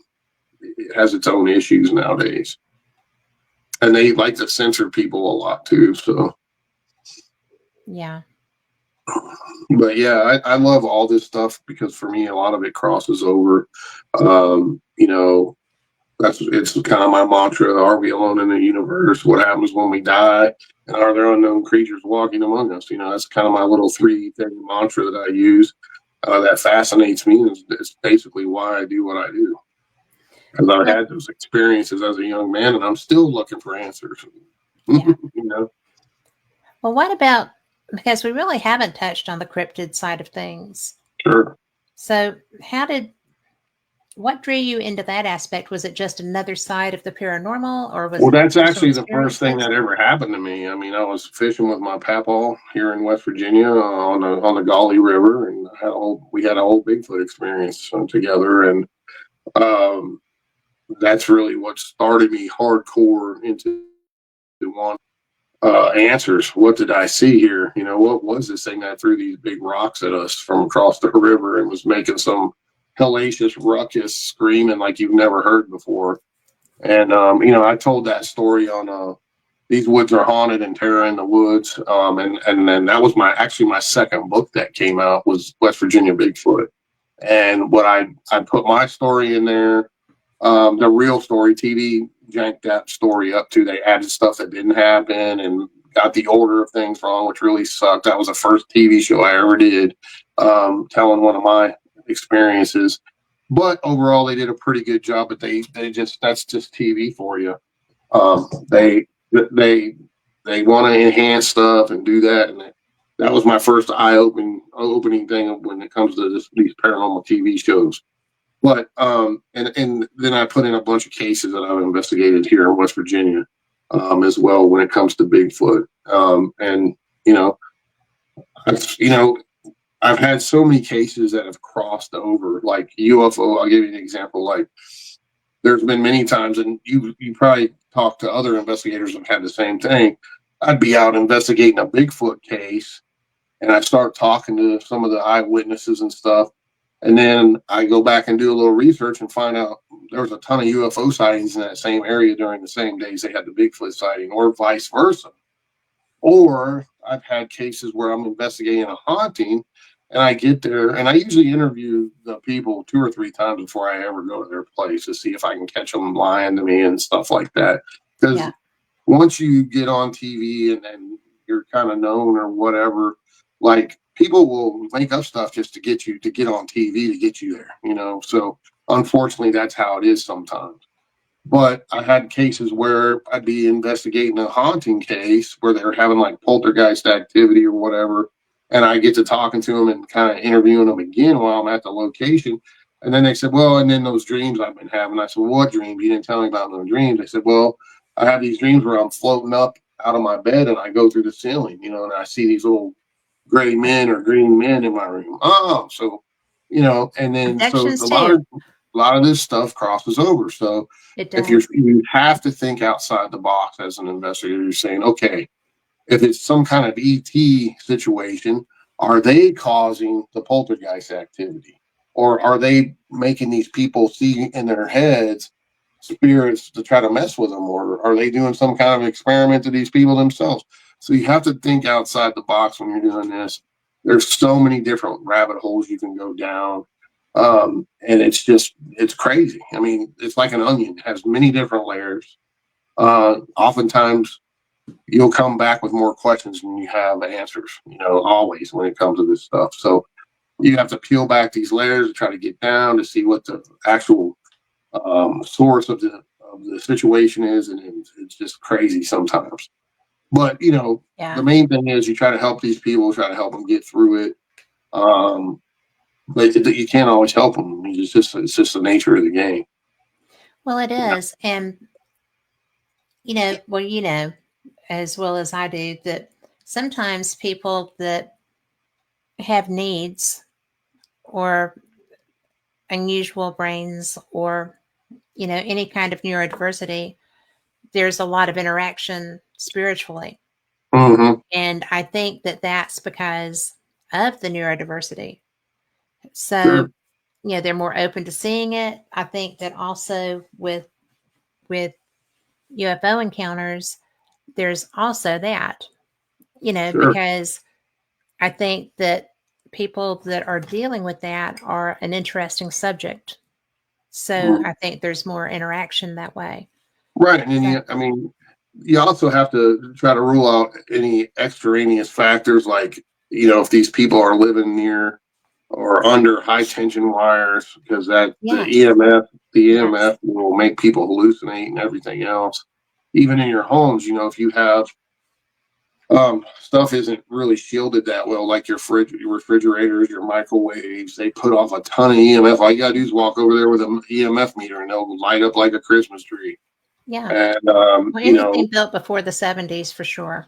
sure, yeah. And even today they're still not insulated that well. I mean, Yeah. they really aren't. Um so you have to, there's so many different aspects to this stuff. And the Russians, I looked into it several years ago, but the Russians probably did one of the best, if not the best, study on EMF in humans, how it affects people. And it affects people in many different ways, Yes. many different ways. Each person is actually different for the most part when it comes to how EMF affects them. So some people it really affects really in a negative manner. They have hallucinations, they freak out, and then when they move out of that situation for their health, all of a sudden, boom, they're back to being normal people again, not Yeah. having anything going. So, you got to take into that, you got to take a lot of that into consideration when you're doing this stuff. You can walk around outside of the house, check the EMF levels to see, because it'll come right out of the ground sometimes. And there shouldn't be any EMF, unless you're under a set of high tension wires. Yes. You got to look at all aspects of this stuff. So, and the natives, I always see like a lot of these hauntings, man, they have native connections, like a high percentage, over 80%, in my opinion, have some sort of native attachment or situation going on there. And they always knew how to find those areas, and they would congregate. The natives always congregate in high areas of energy, which is really cool. If you think about it, they knew how to find those areas. And look at look at Skinwalker Ranch. I mean, look at that place. What's going on there? Well, And that's how I talk about Point Pleasant. It has so many things. It's got yes. numerous cryptid sightings. It's got freaking UFOs, hauntings out the wazoo. That's just in this little tiny town of like, I don't know, there might be 15,000 people that live there, you know? Yeah. So, and then, and you had this crazy thing happen there. So, and stuff still happens there to this day. So, that's a high area of something energy wise going on. What it is, we don't know, and you got look. Skinwalker. I want to go back to Skinwalker Sure. because historically, not with the show they're doing now, but historically, from all the writings and the you know different people that have lived there and stuff, I've been talking to Carl too much. I'm doing my and stuff things. That's you. I am so tickled because a I know some of the people on that show, right? So full disclosure, and one of them I have irritated greatly in the past, so that's okay. But well, I mean, I felt like saying, were you just disinformation or disclosure was a fair question, right? So they did not. But as I'm watching that, and I think back to some of the things that I've experienced around Cherokee, North Carolina, you know, because I wander, right? My husband plays poker. I go wander. I don't go far from other people. You know, Hmm. if we're there, if we're there in the summer, that's easy. If we're there like the week of Thanksgiving, they have a huge poker tournament. there's nobody out there for me to be as safe wandering as I am then, because I'm doing a study on the Thomas Divide lights. And so I have to be really careful if I'm there in the winter, because, Hmm. they'll close the parkway. And I've had people come in and like try to block my car because I will film from my car, and I feel safer that way. And I'm Hmm. still getting the same views. But it's just so interesting to me because those levels of strangeness, people say high strangeness, it's all high strangeness. But Sure. Skinwalker in particular strikes me as being very native in the experiences that were done that were had prior to what's happening now, because now they've gone and stirred up a hornet's nest, Hmm. and they're getting sick from radiation, and that's real, and things like that. That's another thing that should be said besides the EMF. You have to Sure. pay attention to what's been happening in the area that you're in. Oh yeah, But absolutely. but have you ever, because I know you have Native American history so strongly there, Yeah. and also know you travel, but have you found that there's a correlation between historic Native encampments and UFOs? Hmm. Strongly. I mean, you said that to a degree, but I wanted to touch Well, base with. so here in West Virginia, we have in the Kanawha River Valley and all the way up. I mean, there's Native American mounds everywhere, Yeah. and all the way up into Wheeling, where which that used to be that they still call it Grave City, and uh, the prison, Moundsville Prison, the biggest Native American mound in the country is right there, right across the road from it. I didn't And know that. yeah, and those mounds go all the way up into Pennsylvania, Ohio, and all over the country, really. But we have a really big concentration of them here, and We do too. I think that when the white settlers came in and up in that area, they just basically flattened all that Native American stuff and built right on top of it, and Oh, that's that not yeah, that's not going to and have they robbed the problems. grave, they robbed and looted the graves and everything else, and that alone will cause very bad Oh juju. yeah, I mean, bad it's another juju. thing, and so, but even some of the mound stuff, the other natives, like the regular native tribes, the more modern ones, we'll talk about. There's bad juju around them. They say that like up at the Snake Mound, and all that up in Ohio. Yeah. They said they don't even like going there because it's bad juju. So some of these were, and a lot of those mounds, giant skeletons were found too. So, Giant skeletons. yeah, the giant skeleton. Yeah, big. I mean, talking 12, 10, 11, 12 feet tall. I didn't know they were Um, that tall. The some of biggest them, I not had all heard of was them. 7. No, there's a lot of them that had giant ones in them. And the Smithsonian and government people would come in right away and take them off. And they dump most of them in the Atlantic Ocean because they're hiding history, they're hiding the Well, history. yeah. So, but, And that should be such a bad thing. That should yeah. have such strong repercussions. And then same, and I'm talking, this goes all the way up. So the Kanawha River runs right into the Ohio River, right? Guess where? Point Pleasant. So Mhm. right there, the two rivers meet, and there's Point Pleasant right there on the Yeah. corner. So, and there's mounds up there too. They found giant skeletons there too, as well. So, and that, they say that could be offspring of the Nephilim and all that stuff. So, Yeah. Uh, you know, and no, if you study your Bible and you read about the Nephilim, they were doing very vile things, men of renown, and they ate people and did all kind of horrible stuff. So, and even the native legends and histories, they talk about the giants, the red-headed giants that walked the earth, and they warred with them. Almost every tribe has a story about that. Yeah. And they said that a regular man would only come up to their kneecaps. So regular sized man. That's how big some of them were. So Holy crap. yeah. So if you Those are, do any kind of, yeah, so again, it's all related in some aspect. it is. Well, we live in such a strange world, and so few Sure. people really delve into it, comparatively speaking. Hmm. Oh yeah. That's one of the things, I've done paranormal experience for 10 years now. I'm in my 10th year.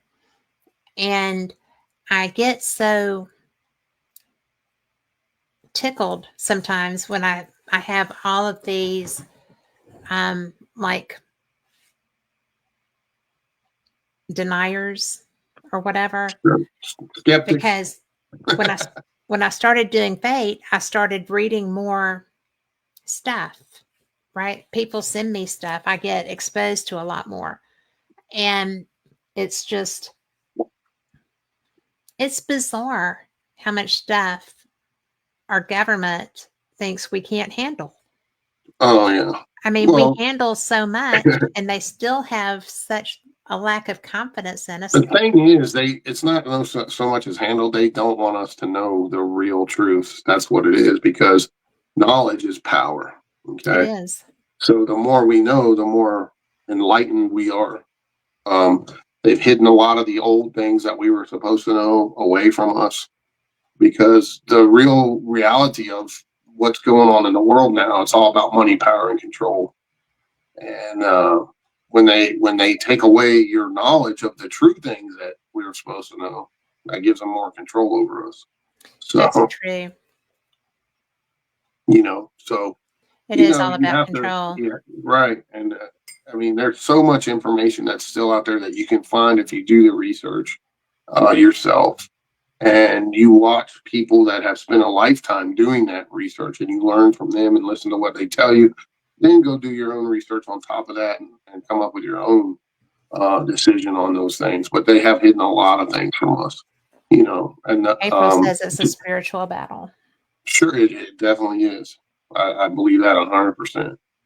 Um, you know, it goes back to a lot of things that I don't want to talk about my personal opinions on certain things on your show, but I just know that they've hidden a lot of things from us, and I know that for a fact. I mean, I can tell you that. Put my hand on the Bible right now and tell you they've hidden a lot of stuff from us. I would agree with And that. they're right in some aspects. Like if they would come out tomorrow with full disclosure, there would be some people that kill themselves. There would be, because why? Simple answer is obvious, right?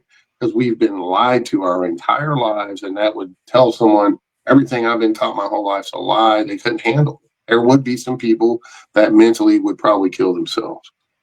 There's been stories. Look at old Clifford Stone. Sergeant Stone. He was on a team of people that recovered down UFOs. Right? He saw one of his good friends just when he on the first one they went to pick up, and they saw dead alien bodies in there. The guy turned his rifle and just blew his own head off right then and there, because he realized everything he'd been taught is a lie. Yeah, And when you realize something that profound, some people just can't mentally handle that. You know what I'm saying? So yeah, there I would be do. some people, but I think nowadays, um, I think a lot more people, I would say much higher percentage of people would be, okay, yeah, we thought that was true anyway. You know what I mean? We knew But they were lying. I mean, I but can they're hear it yeah, now. and But you can understand there's multiple reasons that our government would lie about that, because one, technology, we want to be the force and for first and foremost in technology, because why? We want to be able to protect ourselves from the bad guys, so to speak. But still, I think everybody in the world has the right to know that, hey, we're not the only game in town. There's other beings out there running around, and they are much more advanced than we are. well, there's other beings on our planet. I mean, Sure. and that's what gets me is because if with rare exceptions, I mean, we yeah, I have a platform to talk about this stuff. You have platforms to talk about this stuff. We can bring it out into the open, have a general conversation about the weirdness, and be fine with that. Sure. If Yeah. If we worked a 9 to 5 job, we would probably have to temper that a little bit, you know, Yes. and, I in lived order that. to I keep our lived nine that to for five many job, years. Trust me. right? Ditto. I lived that for many years. I couldn't Yeah. talk about certain stuff because I was in federal law enforcement. So, Yeah. So I was not law enforcement and I still couldn't do and it. then I was in the military too. Yeah. So, But but I was still out there investigating, helping people doing what I do, but I just wasn't on a public venue doing it. You know what I mean? So, um, yeah, there's a lot of stuff out there that they've lied about and covered up for many, many, many years. yeah, and it's crazy Hmm. because I sit there and I still do UFO conferences. I'm going to one in April, and it's the first one of the year. So I'm just kind of like, Yeah. I mean, it's a Well, human consciousness. yeah. Well, they've got all these whistleblowers that have came out, but they're having behind closed door sessions with Congress. Now, why? Why can't they have that open to the public? I don't care. Well, it's not because of I mean, Nancy just Mace. just come out.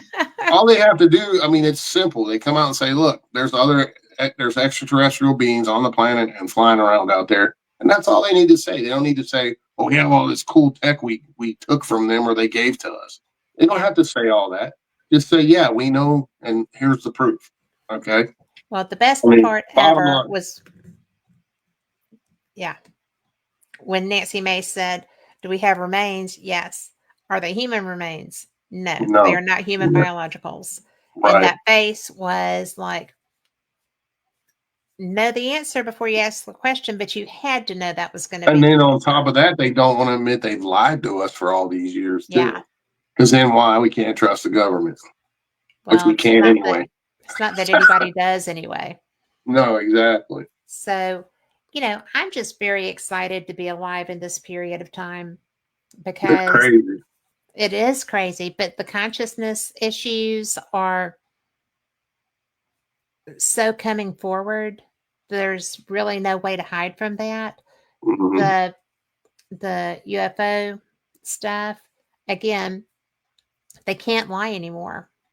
I mean, they're trying to, but they can't because there's so many people who are who are have there are so many more people right now having UFO experiences than I think there's ever been. And I think that if our government doesn't reveal it, they're going to reveal it. I mean, I think we've already had them over the White House. People are like, well, they Hmm. need to be on the White House lawn. They flew over the White House. They had what, 13 craft above the, Yeah, they might did have been that. more than What that. they did that in '52. Yeah. I mean, I mean, there's pictures of it. there are pictures of it. And Hmm.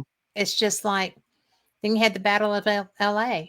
Yeah, yeah. And that's I not was that long just gonna ago. say that. I was just gonna say that before you said that. And we were But firing on them. yeah, I yeah. mean, that could not have gone well. No, well, they didn't know. They thought it was some Japanese crap. They had no clue it was a UFO. You know what I mean? Yeah, well, not the rank and file, but the people giving the orders the fire did. Sure. So, I mean, that was wicked. But Well, and you can't take away the thousands of accounts from the pilots and the crew members during World War II. Saw the Foo Fight. They call them Foo Foo Fighters, Fighters. more than just a band. Both sides, Germans, Yeah, Japanese, and Americans saw them. They yeah, all talked about them. and they interacted with them. Yep. So, you know, I just I really think that is every bit as much interest to me as spiritual paranormal because I think that they're so correlated. Yeah, I think when it comes to the UFO question, that's probably the greatest question of mankind. Are we alone in the universe? Other than, I mean, most people have a spiritual belief, and we know spirits exist. I mean, even cavemen days, they saw Yeah. things they couldn't explain like that. And but when it comes to, okay, we're not the only game in town that can actually fly out of our orbit.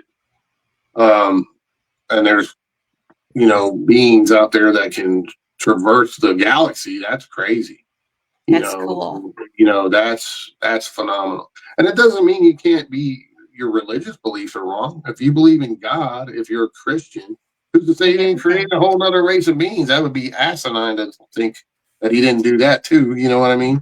So you Well, have we're to, very egotistical. right. We think We're that not we're the top end of the in the all be spectrum. all. Right. We're like ants to some of these things, We so are. We're you know. annoyances. Yeah, and I'm worried they keep playing around with these nukes. We might get spanked by something. Well, I think that's what the Battle of LA was all about. That's my opinion, because we sure didn't win it. But No. we have got to, Carl. Better give away your book. Huh? Yeah, You gotta Kat. give away your magazine. Yes. Tell everybody we got people watching. You need to type in hashtag fate for the giveaway and Okay. Well, everything. we And have 2 people who have done that. yeah, we've But had 2. You got some on YouTube watching. They need to do it too. alrighty. Well, this is what we're doing. It's hashtag fate. Pop it in chat, and you get a Fate magazine. Right. And this is the one that I chose for the first person, because with the SpaceX landing, the astronauts and saving them, I just thought with all the dolphins swimming around the capsule that this was an appropriate addition to share. Right. And I am all about some dolphins anyway. They're my heroes. I love playing with them, and I've gotten to. So we're going to do the dolphin edition. Okay. So, Lori, Gate won't Not get it. gay. Fate. Gate Fate. will not get you a magazine. No. You got a So, but hashtag just go fate. ahead, and if you want one, pop it in chat and you will get one. But you will have to stay so I can find me on Facebook so I can get your address. I need Right. to mail this to you. I need to physically mail this to you. Right. So don't put that in chat, but reach out to me on Facebook. You can find me on fatemagazine.com, fatemagazineradio.com, fatemagazineradio.com, Right. cat at, and So that's my email. are you ready to do this? Well, yes, we've got many people who have already done it. We've got 3 in there so far. Yes. So when I hit this draw button right here, it's going to go through and announce a winner. Oh, this does it itself. Yes. Look at you being all Yeah, techie she and hasn't. stuff. Kat had never seen this before. I have not. This is my So first time. everybody I'm that enters 63. I don't get many hashtag first. Let me enjoy fate it. enters into this automatically. Well, there. So here we go for the first giveaway tonight of that Dolphin, the Fate Magazine Dolphin Edition. And the winner is April. April. Yay. April, you have me. Just send me your address and I'll send it to you. Right. I'm so excited. So, Congratulations. okay. Yes. Okay. I'll let you and Dave get back to in. Thank you, Carl. And that is why I have such a great show, because I have such a great producer. Carl is my hero. And Dave, I have so enjoyed you. I Thanks for having me. It's don't been a know why while. it's been so long since we did this. I love you. I love Jenny. I just think that y'all are great people. And I Thank you. can't wait to see y'all at the Gettysburg Battlefield Bash. Oh yeah. By then I'll have some really cool stuff out there. Even more cool stuff coming out before that. But yeah, I'll have it all there at the bash. Yeah. Well, Yep. that's my favorite paranormal event. So I am really excited to go there. I love that they support Wounded Warriors. I like that they support, kids with cancer. Everything that they do they've overcome people that tried to attack that event, Oh yeah. and they just keep going. They're so wonderful. And it's not just Pam and Steve, it's all of the volunteers. Mhm. And I just Yeah, love I that event. mean, they have a great crew of folks that puts that on. That's a lot of work to put on That one is a that lot of big. work. So, kudos to them. And, that's one thing I just aggravates me about the paranormal. There's so many little cliques and groups that attack others, and it's just ridiculous, man. Just It do your is. own thing. Stop worrying about what other people do and do your own thing. If people would just do that, their lives would be so much more positive and happy, and they would be too. Yeah. It's just for some reason we don't seem to be geared that way, or a lot of us don't. It's like worse than high school ever was. I mean, it's ridiculous in some aspects. you Well, know. I tell you what, as long as they have it, I will be there. Oh And yeah, I just it's a think great conference. I've gone to everyone except for I missed a few when I was having a film and stuff like that for some yeah, shows, but it's a great cause. I mean, they have a huge turnout every time and do a lot of good things for those two organizations. So yes, they do. I'm a disabled veteran myself, so I donate all my time for that too, and Yeah, I do it for free, and I donate a bunch of books and stuff, and whatever they can auction them off for, they get to donate to the pot. that's So so cool. Well, thank you for it's a lot doing of fun. that. Yeah, absolutely. So I just give stuff away when I'm up there, and try to make sure everybody's having a good time Oh yeah, that it's a good I come time. in trust with. It's So always a good time. Yeah, yeah. Well, we are out. Thank you so, so much. I appreciate my you. pleasure. Yeah, thank you. And Appreciate you having me on. well, I Buy don't the want to books, wait this. folks. Can I Oh, plug my yes, website? definitely. And he is on Amazon. You can just look under Dave Spinks. You can Dave Spinks books, and they are all right there. And Beyond Mothman, the new one. Go get Yeah, my it. website is www.davespinkspi.com. I changed it from my old. It's a lot shorter, a lot easier to type now. So it's Yes, it is. davespinkspi.com. Yeah. And you Yes. can see some really cool stuff that's I haven't even announced. There's a few things on there if folks want to check it out. Well, That's I'm going to be coming checking soon. it out. I haven't been there today. So, Yeah, all right. So, check out some everyone, cool stuff coming. I'll tell Jenny I said, hey, and I'm going to get her too. So, Yeah, I haven't just talked to her message, in just years. message, just Well, message her. I will. I'll find it. She'd love to come on again. Well, I would love that too. So there's something for y'all to look forward to, because if you haven't met her, you're going to love her. So we will be She's back next. making big waves right now. So I don't doubt it. She is that person. So we will be thanks for back. having me. Enjoyed it as always, and let's do it again.